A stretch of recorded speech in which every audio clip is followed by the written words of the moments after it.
Sumatera Utara. Selamat sore pemirsa, kembali Anda menyaksikan Sumatera Utara hari ini, edisi Kamis 11 Juli 2024. Bersama dengan saya Muhammad Budi SR. Dan saya Putri Rahmadani Zen. Sejumlah informasi telah dirangkum tim redaksi kami untuk Anda dan berikut informasi selengkapnya.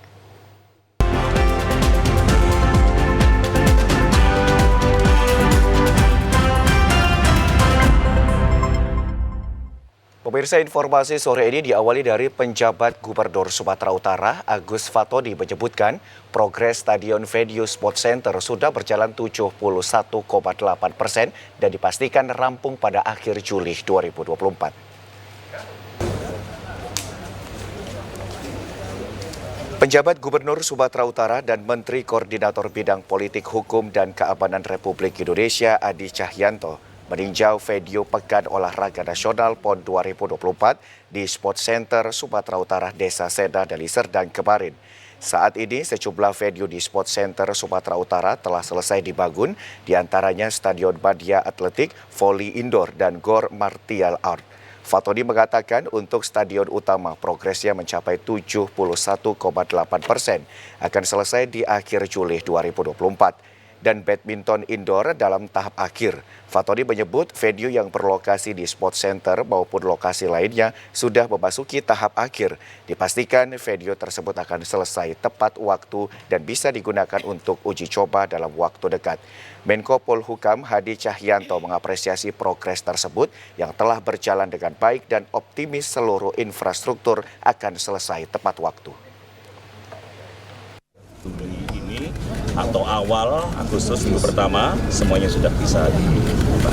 Yang penting targetnya adalah sebulan sebelum play event dilaksanakan semuanya sudah siap. Pemirsa, polisi merilis video CCTV pelaku pembakaran yang menewaskan wartawan almarhum Riko Sempurna Pasaribu dan keluarganya di Kabanjahi, Kabupaten Karo. Dalam video pelaku mulai datang dan membakar warung tempat tinggal para korban. Update terkini pantauan udara lokasi kebakaran yang menewaskan seorang wartawan media online beserta ketiga keluarganya di warung sekaligus tempat tinggalnya. Terlihat bekas kebakaran ditutup oleh seng untuk menjaga keamanan TKP. Polres Tanah Karo merilis barang bukti temuan CCTV yang memperlihatkan kedua pelaku eksekutor datang dan membakar rumah korban. Terlihat pada pukul 03.12 waktu Indonesia Barat Kamis dini hari, tanggal 27 Juni 2024, kedua tersangka menggunakan sepeda motor datang ke tempat tinggal korban. Salah seorang pelaku berjalan kaki mendatangi tempat tinggal dengan membawa dan melakukan sesuatu, yaitu menuangkan BBM di sekitar dan ke dalam tempat tinggal korban. Pelaku lainnya datang dengan mengendarai sepeda motor. Terlihat kebakaran terjadi pada pukul 03.17 waktu Indonesia Barat. Selanjutnya para pelaku kabur meninggalkan rumah korban. Polres Tanah Karo Polda Sumut telah mengamankan dua orang pelaku eksekutor Ras 37 tahun dan YT alias Selawang 36 tahun yang telah ditetapkan sebagai tersangka. Polisi juga masih mendalami motif dan dugaan tersangka lain dalam kasus kebakaran yang menelan 4 korban meninggal dunia. Hari ini kami tangkap para eksekutornya dan sedang bekerja kita untuk menentukan siapa orang-orang yang kemudian terlibat selain para eksekutor ini. Ini tentu proses yang akan kita lakukan dan sedang bekerja teman-teman. Sebagaimana kemarin rekan-rekan menunggu kami bekerja untuk melakukan penyelidikan. Tentu kami akan sekuat dan secepat mungkin bisa menemukan dan kemudian menyampaikan pada rekan-rekan proses ini.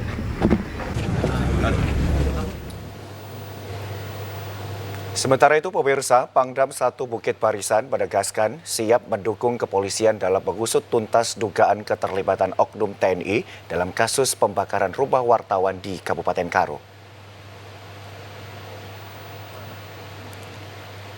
Polda Sumut telah mengungkapkan kebakaran rumah wartawan yang menewaskan 4 orang di Kabupaten Karo merupakan tindak kejahatan dengan sengaja dibakar. Saat ini Polda Sumut telah mengamankan 2 orang eksekutor dan menetapkan RAS 37 tahun dan YT 36 tahun sebagai tersangka. Salah seorang pelaku dihadiahi timah emas karena melawan saat dibekuk polisi. Pangdam 1 Bukit Barisan Maijen TNI Muhammad Hasan saat konferensi pers mendampingi Kapolda Sumut di Mapolres Tadakaro kembali menegaskan siap mendukung kepolisian jika ada oknum TNI yang terlibat dalam kasus pembakaran rumah wartawan dan akan ditindak sesuai hukum yang berlaku. Ya, TNI khususnya dalam hal ini Kodam 1 Bukit Barisan, karena kemarin dalam pemberitaan selalu dikaitkan ya, pada siang hari ini kita semua sudah mendengar penjelasan dari Bapak Kapolda. Kita dukung penuh, kami menyatakan dukungan penuh langkah-langkah selanjutnya yang akan ditindaklanjuti oleh Polda. Jadi mungkin itu yang perlu kami sampaikan. Terima kasih. Pembobol toko dan curanmor yang telah beraksi sebanyak 4 kali ditembak personel Polsek Medan Sunggal karena melawan saat diamankan. Aksinya terekam kamera pengintai atau CCTV. Polisi terpaksa menembak Roy Hamdani, warga Jalan Tani asli Sunggal. Roy dilaporkan masyarakat dengan berbagai kasus, diantaranya pencurian sepeda motor di kos-kosan, minimarket, dan pembobolan toko kelentong. Hal itu diungkapkan ke Polsek Sunggal Kompol Bambang G. Huta Barat saat menggelar konferensi pers di Polsek Sunggal Jalan TB Simatupang Medan kemarin. Kapolsek Sunggal Kompol Bambang Gunanti Huta Barat mengatakan dalam aksinya tersangka berhasil mengambil rokok dan uang sebesar Rp150.000.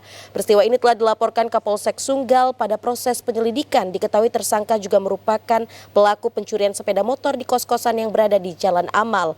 Atas 2 laporan tersebut polisi bergerak cepat melakukan penyelidikan. Berkat petunjuk barang bukti dan saksi, keberadaan tersangka diketahui berada di Jalan Tani asli dan langsung ditangkap. Karena melawan, tersangka terpaksa ditembak di bagian kakinya. Kapolsek Sunggal Kompol Bambang Gunanti Huta Barat menerangkan tersangka mengaku sudah 4 kali melakukan perbuatan serupa dan berstatus residivis. Dari tangan pelaku disita 1 unit sepeda motor yang digunakan saat membongkar ruko. Atas perbuatannya tersangka dijerat pasal 363 KUHP tentang pencurian dengan ancaman minimal 5 tahun penjara. Atau melakukan tindak pidana curanmor sebanyak 4 kali. Kemudian ada 1 pidana lainnya yaitu melakukan 363 pembongkaran grosir, di mana tersangka ini mengambil ada sekitar 50 slok berbagai macam jenis rokok dan berikut uang Rp150.000. Pada saat dilakukan penangkapan, tersangka berusaha melarikan diri, tidak kooperatif hingga dilakukan tindakan tegas tersebut. Pemirsa, sebanyak 14 unit rumah di kawasan padat penduduk di Panyambungan Barat, Mandailing Natal ludes terbakar. Diduga motif kebakaran karena cekcok seorang remaja dengan orang tua yang sering terdengar warga mengancam membakar rumah mereka. Inilah detik-detik kebakaran 14 unit semi permanen di kawasan padat penduduk di Kelurahan Logat, Kecamatan Panyambungan, Kabupaten Mandailing Natal. Terlihat mobil pemadam kebakaran bersama warga berjibaku memadamkan kobaran api.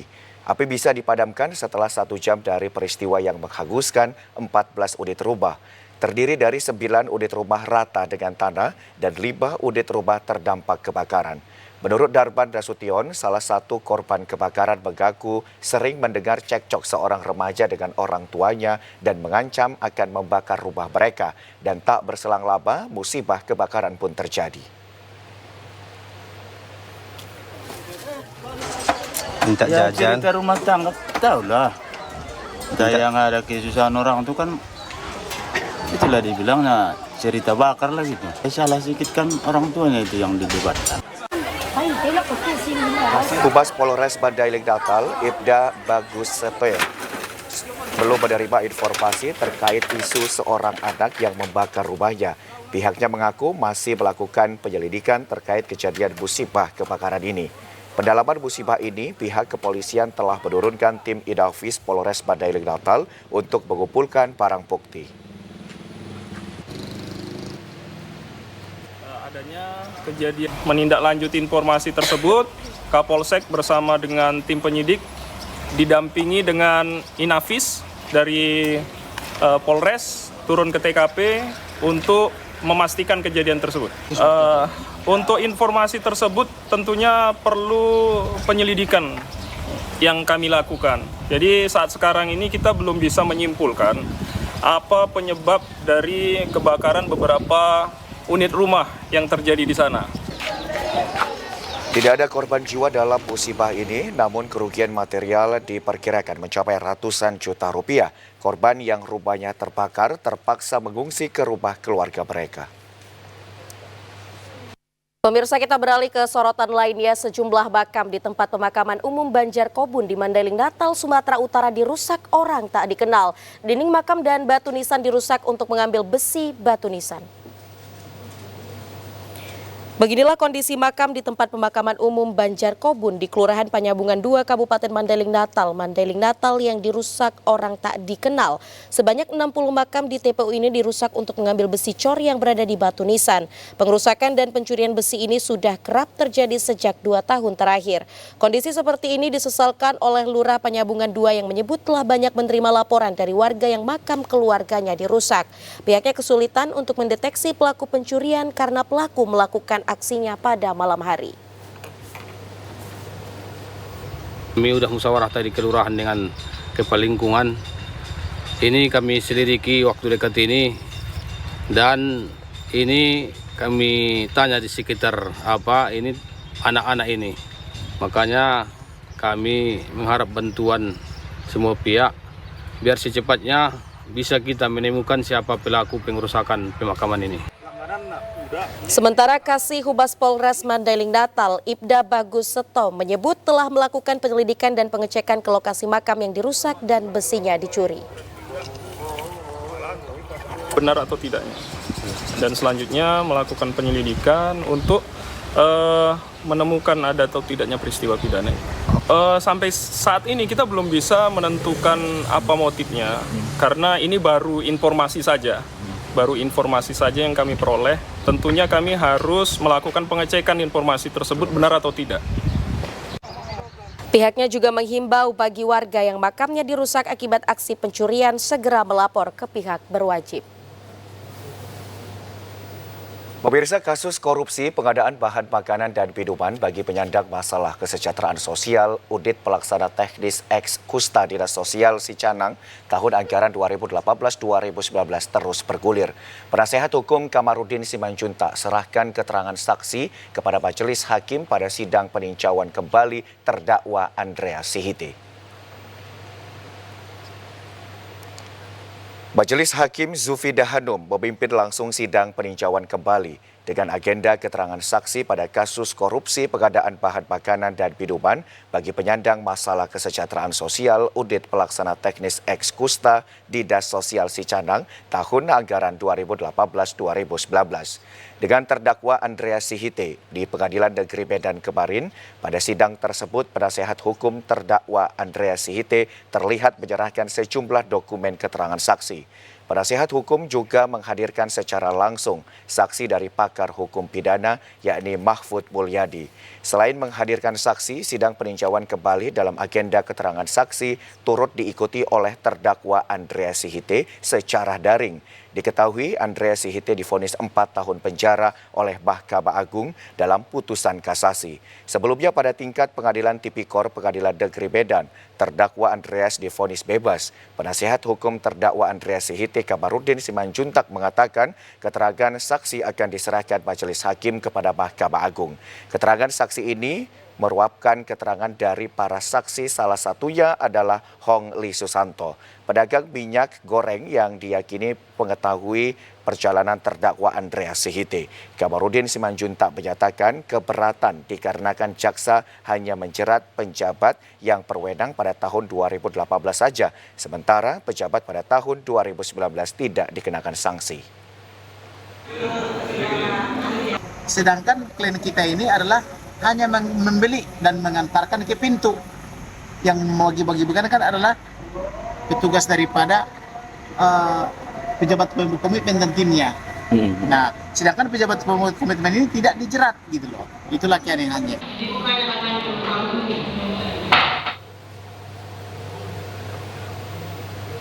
Ya pemirsa, sejumlah informasinya akan kami hadirkan usai jeda pariwara berikut ini. Tetaplah bersama kami di Sumatera Utara hari ini.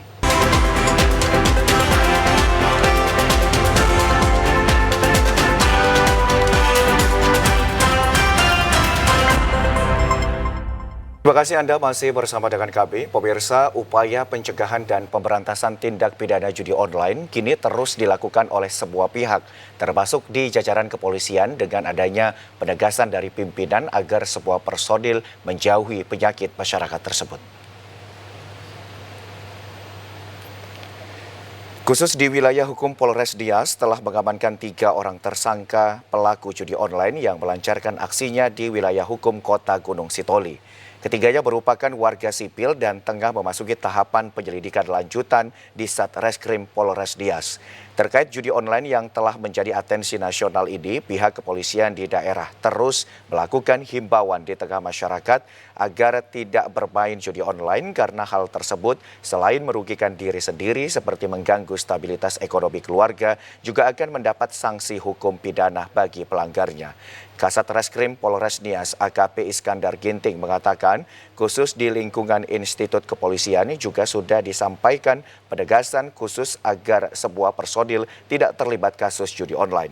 Himbauan dan penegasan itu juga diteruskan pada masing-masing satuan di dalam lingkup Polres Nias. Pimpinan telah menekankan sebelum kita melaksanakan ini, pimpinan telah melakukan penekanan dan pemeriksaan terhadap seluruh anggota apabila terlibat dalam judi online akan diberi tindakan tegas oleh pimpinan. Harapan saya sementara ini. Pemirsa, seorang remaja berusia 17 tahun, anggota geng motor yang hendak melakukan tawuran berhasil ditangkap unit Reskrim Polsek Medan Labuhan, Kota Medan. Pelaku diamankan beserta 1 buah samurai yang akan digunakan untuk tawuran. Unit Reskrim Polsek Medan Labuhan berhasil menangkap seorang remaja yang merupakan anggota geng motor berinisial MF 17 tahun di kawasan Jalan Marelan 9 Pasar 1 Rel Kelurahan Tanah 600 Kecamatan Medan Marelan, Kota Medan. Pelaku ditangkap saat tim patroli antisipasi tawuran dan geng motor bersama perangkat desa melaksanakan patroli dan mendapati sejumlah remaja mencurigakan tengah berkumpul di atas sepeda motor serta membawa senjata tajam. Dari penyergapan tim gabungan, petugas berhasil mengamankan seorang remaja beserta barang bukti 1 buah samurai, sepeda motor dan telepon genggam. Dari hasil interogasi petugas, diketahui pelaku bergabung bersama geng motor Warnek atau Warung Nenek yang akan tawuran dengan geng motor bernama PSD atau Pasukan 1 Detik. Kita mendapat informasi bahwasanya ada geng motor akan tawuran. Jadi kita mendatangi ke TKP, di sana sudah ada teman beberapa, namun sempat melarikan diri dan berhasil diamankan 1 orang lengkap dengan sajam. Diamankan untuk saat ini, kebetulan tersangka ini tertangkap tangan membawa sajam.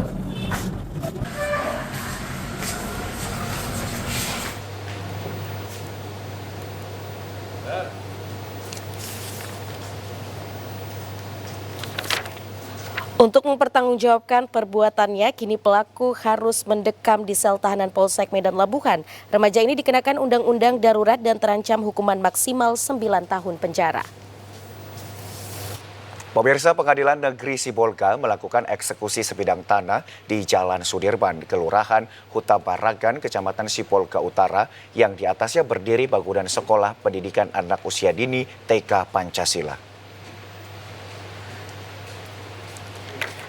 Eksekusi yang dilakukan terkait perkara antara Waoza Tulo Telambadua selaku pemohon eksekusi dengan Junifati Ziliwu sebagai pihak termohon.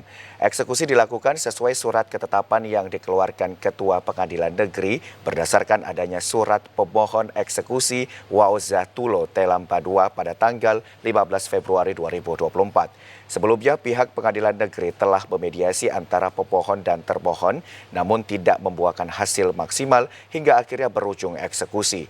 Untuk kelancaran eksekusi, Pengadilan Negeri Sibolga melibatkan aparat keamanan TNI Polri dan Satpol PP Kota Sibolga untuk berjaga-jaga di lokasi eksekusi. Sejumlah pekerja yang dilibatkan dalam eksekusi akhirnya dengan cepat membongkar seluruh isi bangunan sekolah pendidikan anak usia dini TK Pancasila yang berada di atas lahan yang menjadi objek eksekusi tersebut. Pemohon eksekusi kepada sejumlah media menyebutkan bahwa tanah yang menjadi objek eksekusi merupakan hak miliknya dengan sertifikat hak milik nomor 237 sesuai kutipan risalah lelang yang dibuat oleh Kantor Pelayanan Kekayaan Negara dan Lelang Padang Sedembuan. Itu dengan risalah lelang dari KPKNL Cilegon. Kami royak ke pertanahan.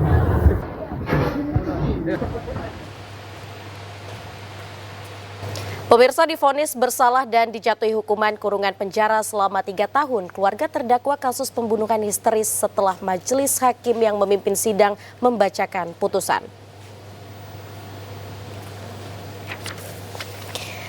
Keluarga Darwis Dalimunte terdakwa kasus pembunuhan histeris setelah Ketua Majelis Hakim yang memimpin persidangan membacakan vonis putusan di Ruang Cakra, Pengadilan Negeri Rantau Prapat Labukan Batu, Sumatera Utara pada Rabu siang.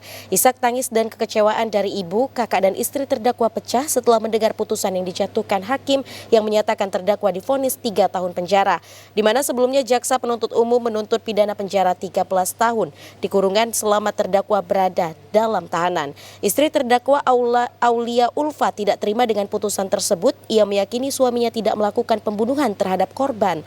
Khairil Abdi Tarigan alias Bojes yang ditemukan tewas pada Jumat siang pada 8 September 2023 lalu dengan kondisi mengenaskan tidak jauh dari lokasi bengkel pada 2 malam sebelumnya.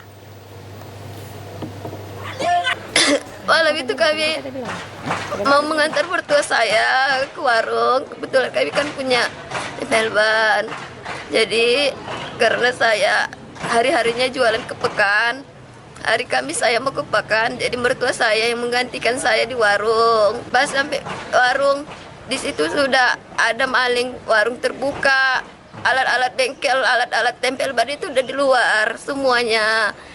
Setelah kami terjadi perkelahian kan, kecekcokan, tapi maling ini dua-dua lari bang, nggak ada di situ, nggak ada.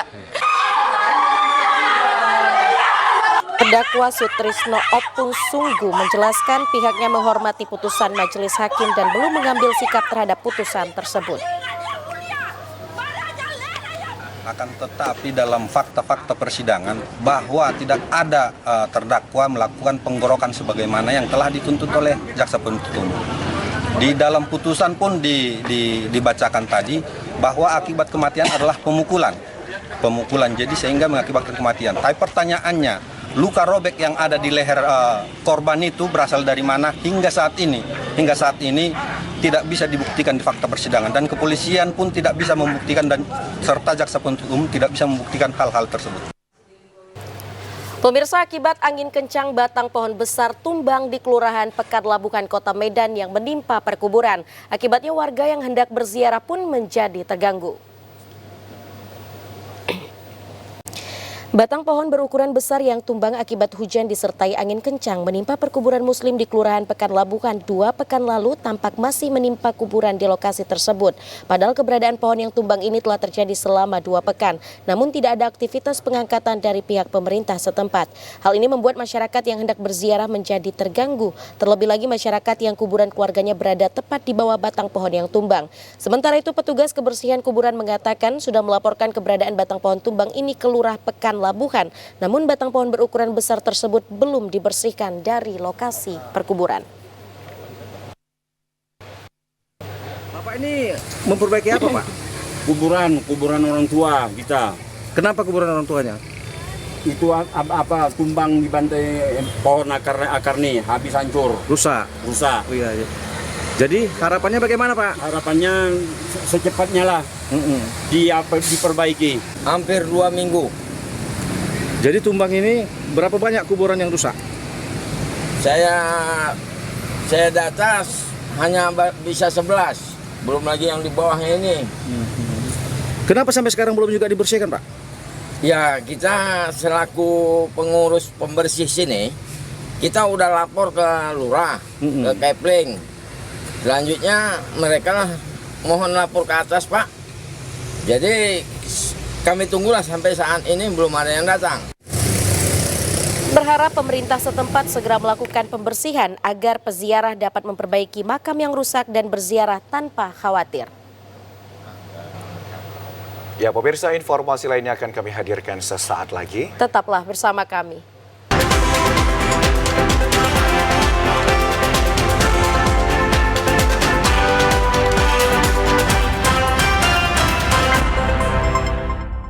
Pemirsa, Menteri Koordinator Bidang Politik, Hukum, dan Keamanan Indonesia membentuk Forum Kolaborasi Sentra Penegakan Hukum Terpadu atau Gakumdu untuk mewujudkan pemilihan kepala daerah yang jujur dan adil.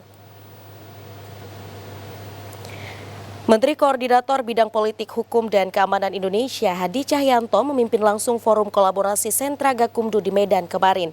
Forum ini bertujuan untuk mewujudkan pemilihan kepala daerah yang jujur dan adil. Turut hadir dalam kegiatan tersebut Kepala Kejati Sumatera Utara, Pangdam 1 Bukit Barisan, Kapolda Sumatera Utara, Bawaslu, dan Forkopimda Sumatera Utara. Di dalam forum Gakumdu yang dihadiri Menteri Koordinator Bidang Politik, Hukum, dan Keamanan Hadi Cahyanto menyampaikan kolaborasi Gakumdu yang melibatkan Bawaslu, Polri, dan Kejaksaan Wilayah Sumatera Utara adalah langkah penting dalam memastikan pilkada berjalan dengan jujur dan adil sesuai dengan peraturan yang berlaku. Hadi menegaskan seluruh stakeholder terkait dapat berpartisipasi dalam upaya mencegah dan mengurangi potensi pelanggaran pemilu berdasarkan indeks kerawanan yang telah ditetapkan. Forum ini diharapkan dapat menjadi momentum untuk menyamakan persepsi dan strategi dalam menghadapi tantangan dalam penyelenggaraan pilkada serentak di Sumatera Utara. Hadi Cahyanto berharap kepada sentra Gakumdu dapat menjalankan tugas pokoknya. Berikan penekanan kepada sentra Gakumdu, diantaranya yang pertama adalah terapkan langkah preventif dan kehati-hatian dalam melakukan penegakan hukum terkait pilkada di seluruh wilayah, terutama adalah pada daerah dengan potensi kerawanan tinggi. Yang kedua adalah kita terus meningkatkan literasi kepada pemilih dalam menggunakan hak pilihnya. Dan yang ketiga yang saya sampaikan tadi adalah kenali karakteristik potensi kerawanan masing-masing daerah dan tentukan mekanisme pencegahan serta pengawasan yang tepat. Sementara itu, pemirsa, Menteri Dalam Negeri Tito Karnavian mengingatkan aparatur sipil negara harus tetap menjaga netralitas saat penyelenggaraan pilkada serentak pada November mendatang.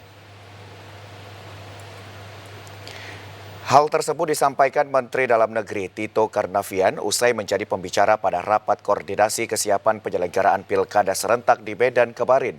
Tito menegaskan aparatur sipil negara harus tetap netral dan tidak melakukan politik praktis dengan ikut mendukung calon kepala daerah yang berkompetisi pada pemilu serentak November mendatang. Diketahui Wali Kota Medan Bobi Nasution akan mengikuti kontestasi Pilgubsu pada November mendatang. Hal ini dikhawatirkan para ASN berpihak dan tidak berlaku netral. Tito pun menambahkan aturan tersebut sudah tertuang pada Undang-Undang Pemilu sehingga para ASN yang tidak mengindahkan akan dikenakan sanksi administrasi tergantung pelanggaran yang dilakukan para ASN tersebut. Selain itu, Tito juga menyebut meski diminta untuk menjaga netralitas para ASN, berbeda dengan TNI Polri yang tidak memiliki hak suara. Teman-teman ASN ini berbeda dengan teman-teman TNI Polri. Kalau teman-teman TNI Polri tidak memiliki hak pilih. Kalau teman-teman ASN, mereka memiliki hak pilih. Nah, sehingga dalam aturan undang-undang, baik pilkada maupun undang-undang pemilu nomor 7 2017, rekan-rekan ASN diperbolehkan, saya katakan ya, diperbolehkan hadir pada saat kampanye. Pemirsa, PLT KPU RI Muhammad Afifuddin hadir dalam acara peluncuran maskot dan jingle pemilihan Bupati dan Wakil Bupati Deli Serdang tahun 2024 yang digelar di Geraha Bhinneka Perkasa Jaya, Kecamatan Lubuk Pakam, Kabupaten Deli Serdang. Dalam sambutannya, pelaksana tugas PLT Ketua KPU RI Muhammad Afifuddin menjelaskan kunjungannya ini yang pertama kali untuk Provinsi Sumatera Utara dan untuk Kabupaten Kota Deli Serdang yang pertama di Indonesia. Jajaran KPU harus bisa melakukan kolaborasi dan sinergi dengan semua pihak dan jangan bekerja sendiri dalam mengurus pelaksanaan pemilu. Harus membangun sinergi dan hubungan baik dengan pemerintah daerah, kepolisian, kejaksaan, dan juga tokoh masyarakat. Karena pekerjaan ini merupakan pekerjaan bersama. Pilkada ini bertujuan untuk memilih dan mencari orang orang terbaik dan akan menjadi pemimpin di satu provinsi atau kabupaten kota di Sumatera Utara. Untuk itu mari bersama untuk terlibat dan menjadi bagian dalam mensukseskan Pilkada Kabupaten Deli Serdang tahun 2024. Hingga saat ini Kabupaten Deli Serdang data laporan yang masuk masih 52%, sementara waktu pendataan terakhir hingga 24 Juli 2024. Dihimbau kepada petugas Pantarli agar mendata tokoh-tokoh masyarakat sehingga akan menjadi contoh bagi masyarakat untuk didata seluruh keluarganya. Sekalian yang saya hormati, atas nama KPU Republik Indonesia kami tentu senang dan mengapresiasi semua inisiatif, semua peluang yang dilakukan oleh teman-teman KPU Deli Serdang. Apapun yang bisa kita lakukan, kita kerjasamakan, itu harus kita kerjasamakan. Ada KPU, tidak ada pesertanya, nggak jadi juga pemilu. Ada KPU, ada peserta, nggak ada pemilihnya, nggak jadi juga. Maka ketiga elemen ini menjadi penting. Jabat Bupati Deli Serdang Wiria Al-Rahman mengatakan peluncuran maskot dan jingle ini merupakan titik awal pesta demokrasi di Kabupaten Deli Serdang. Hal ini dapat menjadi semangat, energi dan motivasi bagi kita untuk menyukseskan pesta demokrasi pada 27 November 2024 mendatang. Diharapkan dengan peluncuran maskot dan jingle ini juga akan semakin memperkokoh komitmen untuk mewujudkan pemilihan Bupati dan Wakil Bupati Deli Serdang 2024 yang baik, aman dan juga damai. Pemirsa, DPP Perindo melalui DPW Perindo Sumut menyerahkan surat tugas kepada mantan Bupati Deli Serdang ke-15 Ali Yusuf Siregar sebagai bakal calon Bupati Deli Serdang pada Pilkada November mendatang. Mantan Bupati Deli Serdang ke-15 Ali Yusuf Siregar menghadiri undangan DPW Perindo Sumut untuk menerima surat tugas bakal calon Bupati Deli Serdang pada Pilkada November mendatang. Surat tugas ini diserahkan langsung oleh Ketua Harian Perindo Sumut, Khairban, yang turut disaksikan oleh Wakil Ketua DPW Perindo Sumut, Iskandar, dan Wakil Ketua Bidang Kader Anggota dan Saksi Perindo Sumut, Budianta Tarigan. Ali Yusuf Siregar merupakan Bupati Deli Serdang ke-15 yang dilantik oleh PJ Gubernur Sumatera Utara Hasanuddin beberapa waktu lalu. Penyerahan surat tugas ini sendiri sudah melalui proses tahapan dan telah diputuskan oleh DPP Partai Perindo. Kemudian bacalon bupati ditugaskan mencari pasangan sebagai calon wakil bupati Deli Serdang. Untuk memenuhi persyaratan pencalonan di Pilkada 2024, bacalon bupati juga diminta untuk mendapatkan koalisi partai politik lain untuk memenuhi syarat jumlah kursi. Wakil Ketua Bidang Kader Anggota dan Saksi Perindo Sumut, Budianta Tarigan, menjelaskan Partai Perindo memberikan waktu 2 pekan untuk bacalon melengkapi persyaratan guna penyerahan formulir B1 KWK. Diharapkan bakal calon Bupati Deli Serdang yang didukung Partai Perindo dapat membawa kemenangan serta membawa Partai Perindo semakin jaya lagi. Surat tugas pada calon kepala daerah untuk Kabupaten Deli Serdang, yaitu ke Pak Yusuf. Nah, setelah surat tugas ini, maka nanti digunakan untuk dapat melakukan komunikasi politik dengan partai-partai lain. Nah, selanjutnya kita akan meminta hasil survei dan selanjutnya juga akan didampingi dengan surat-surat dukungan dari partai lain, karena di sana itu ada 50 kursi, maka dibutuhkan 10. Pemirsa, kendala internet serta pengoperasian ke aplikasi mobile yang dilakukan Pantarli di Kabupaten Deli Serdang Bedagai sering menjadi kendala yang cukup serius bagi petugas di lapangan.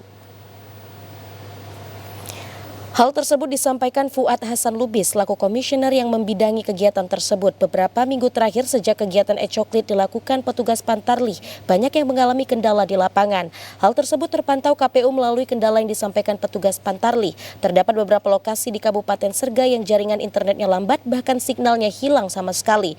Terlebih pada lokasi di pegunungan dan pesisir pantai di Kecamatan Bintang Bayu, Sipispis, Kotari, dan Kecamatan Tanjung Beringin. Kendala lain yang dialami para petugas Pantarli di lapangan yaitu pengoperasian aplikasi mobile e-coklit yang sebagian petugas masih sulit untuk melakukannya. Meski bimbingan teknis sudah dilakukan, namun masih ada beberapa petugas yang belum memahaminya, sehingga kendala tersebut KPU Sergai terus melakukan bimbingan kepada petugas di lapangan demi mensukseskan kegiatan e-coklit di Kabupaten Sergai. Aplikasi yang namanya aplikasi e-coklit mobile yang digunakan oleh Pantarli, dan ini membutuhkan internet, dan ada beberapa daerah yang support atau jaringan internetnya tidak begitu baik. Tapi begitu selain itu juga ada juga, karena ini sifatnya aplikasi, tentunya si Pantarli harus bisa menggunakan aplikasi ini, dan kami terus membantu Pantarli supaya bisa memahami penggunaan aplikasinya dan bisa melaporkan hasil coklitnya ke dalam aplikasi coklit mobile. Bahwasanya benar orangnya sudah meninggal. Pemirsa, kita beralih ke informasi lain. Perpustakaan Bank Indonesia Sumatera Utara telah bertransformasi menjadi pusat informasi dan literasi digital dengan penerapan Library 4.0. Perpustakaan ini menawarkan layanan inovatif dan fasilitas modern bagi pegawai juga masyarakat umum.